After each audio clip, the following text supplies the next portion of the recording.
Nicolas Vanier, bonjour. Bonjour. Vous publiez un livre qui a pour titre La Grande Course et qui est sous-titré Dans l'enfer de la Yukon Quest. C'est une course très très importante et vous vous êtes classé parmi les 10 premiers, ce qui n'est pas rien. Alors, tout d'abord, qu'est-ce que c'est que la Yukon Quest? Alors la Yukon Quest, c'est l'un des 2 championnats du monde des conducteurs de chiens de traîneau. C'est une sorte de Vendée Globe pour les conducteurs de chiens de traîneau. C'est une course qui traverse une partie de Canada et de l'Alaska, le Yukon et l'Alaska, qui part d'une ville qui est la capitale du Yukon, qui s'appelle Whitehorse et qui se termine en Alaska, dans la ville de Fairbanks. Un itinéraire qui reprend en grande partie celui qu'ont suivi Jack London et les autres chercheurs d'or qui sont partis à la conquête du Klondike.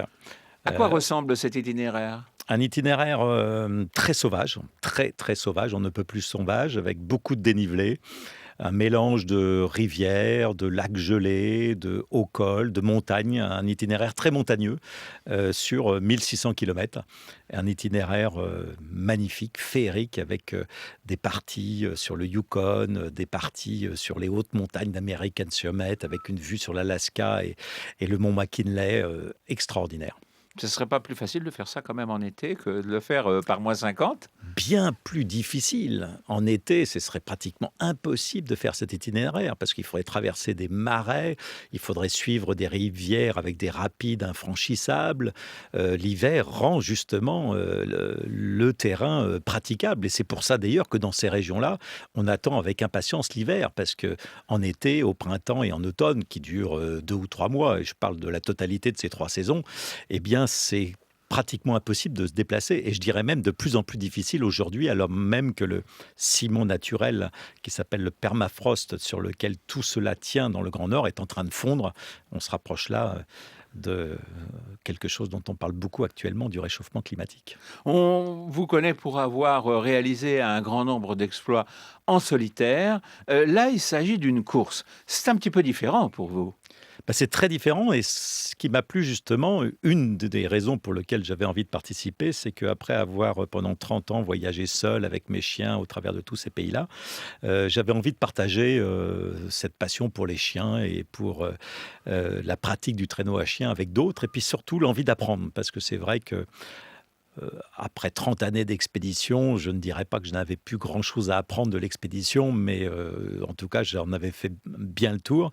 Alors même que confronté à cet univers-là, où il faut aller rechercher l'excellence absolument dans tout, dans le matériel, dans la nourriture, dans la gestion de ses chiens, du sommeil, eh bien, j'ai appris beaucoup, beaucoup de choses, notamment auprès de ces très, très grands professionnels que sont ces mushers, parce qu'il faut bien comprendre que ces courses, même si elles ne sont pas connues en France, sont d'énormes événements médiatiques Alors en qu'est-ce que c'est Canada qu'un et au musher? Qu'est-ce que Alaska. c'est qu'un musher? Alors un musher, c'est un conducteur de chien de traîneau. Et pourquoi on dit musher? Eh bien, ça vient du français, parce que les Français, autrefois, à l'époque de la conquête du Canada, la grande époque de la compagnie d'Abedunsen et de la fourrure, eh bien, des Français qui conduisaient des chiens disaient à leurs chiens «marche» pour avancer. Et puis le terme «marche» s'est transformé en «mush». Et donc on a aujourd'hui un terme universel pour appeler les conducteurs de chiens de traîneau, qui sont donc des mushers. Alors vous êtes parti avec vos 14 chiens, 14 chiens qui sont des complices, on pourrait dire d'une certaine façon, à la différence sûrement, et c'est ce que vous expliquez dans votre livre, de vos concurrents. Bah, ce sont des courses maintenant de tellement haut niveau qu'effectivement les mushers professionnels qui pratiquent donc ces championnats du monde entraînent en moyenne 80 chiens, parfois jusqu'à 150 chiens, pour sélectionner au moment de la course, au départ de la course, les 14 meilleurs, ceux qui sont le plus en forme à ce moment-là, ceux qui ont obtenu les meilleurs résultats sur d'autres courses ou aux entraînements. Donc c'est une sélection qui s'opère sur beaucoup de chiens avec des équipes qui entraînent. Et effectivement, bah, moi j'ai sélectionné 14 chiens sur 14, mais ce sont des chiens qui sont nés, qui ont grandi, qui ont traversé avec moi la Sibérie, la Chine, la Mongolie, donc des chiens avec lesquels j'ai une complicité qui est très très forte et sans doute et sans aucun doute même beaucoup plus forte que celle que peuvent obtenir ces mushers qui sélectionnent 14 chiens sur beaucoup beaucoup beaucoup de chiens et je pense que c'est ça aussi qui a fait un petit peu la différence. Comment, ces chiens, vivent-ils quand ils sont, en France, en Sologne? Parce que vous habitez en Sologne, je crois? Alors, moi, j'habite en Sologne, mais effectivement, ces chiens aujourd'hui qui sont donc des athlètes de très haut niveau avec lesquels, je vais repartir, pour, de nouveau, être au départ de cette course, s'entraînent actuellement et aujourd'hui au Québec, hein, avec, un de mes amis. Ce sont des chiens que je vais, d'ailleurs retrouver dans quelques jours aujourd'hui, mais ce n'est absolument pas possible d'entraîner, des chiens pour une course comme celle-ci en France, pour des raisons d'abord de température, parce qu'il faut des températures très froides pour qu'ils puissent faire de très longs entraînements. Et les longs entraînements ne sont pas possibles, bah, tout simplement parce qu'il n'y a pas les itinéraires ni la neige pour pouvoir le faire. Parlez-nous, des conditions, dans lesquelles se déroule, cette Mmh. course. C'est une course difficile, on le comprend, Mmh. parce qu'elle se Mmh. déroule, dans la neige, dans la glace et les conditions climatiques sont terribles.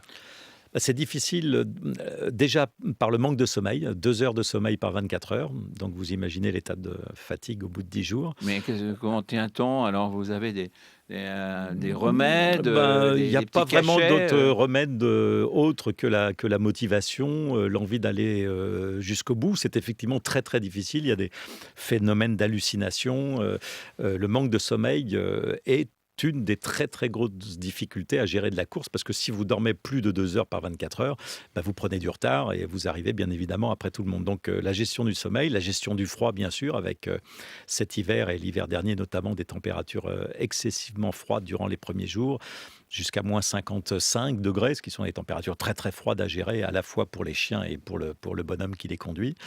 Beaucoup de relief, hein, je ne sais plus combien de dizaines de milliers de mètres cumulés avec des franchissements de très haut col et tout ça dans un univers de compétition, c'est-à-dire qu'il faut pour pouvoir arriver dans les premiers, ben, aller plus vite que les autres et tous les autres sont des concurrents de très, très haut niveau avec des chiens qui sont tous des athlètes. Donc effectivement, une compétition sportive, réputée comme l'une des plus difficiles du monde, de par le manque de sommeil, de par le froid, de par la dénivelée, de par la durée. Quelque chose de difficile mais passionnant, passionnant. Plusieurs questions me viennent à l'esprit parce que il faut manger, il faut dormir. Concrètement, comment se passe cette vie au quotidien, pour le Alors, conducteur, d'un au traîneau? quotidien, on est un petit peu comme un marin. Un marin, il avance, bah, quand il y a du vent et puis il est obligé de ralentir quand il y a moins de vent. Nous, le vent, ce sont des chiens, donc on est continuellement à essayer de comprendre et à comprendre, il faut faire plus qu'essayer, l'état dans lequel se trouvent les chiens, que ce soit psychologique, de fatigue et autres, et donc on compose avec les chiens. La façon de composer d'une façon générale sur une course comme celle-ci, c'est des runs, c'est-à-dire qu'on avance sur des distances en général moyennes de 80 à 100 km, suite à quoi on s'arrête, en général pour une période de 5 ou 6 heures, en sachant que les chiens vont se reposer pratiquement 6 heures, parce qu'aussitôt qu'on s'arrête, les chiens se couchent. Mais le musher, lui, il a beaucoup à faire. Il a déjà 5 à 10 minutes de soins par chien, donc vous multipliez par 14, bah, vous avez compris. Et puis ensuite, il faut fabriquer de l'eau, parce qu'on voyage bien évidemment pas avec l'eau sur laquelle on est, c'est-à-dire de la neige. L'ennemi numéro un du voyageur, et surtout pour une course, c'est le poids.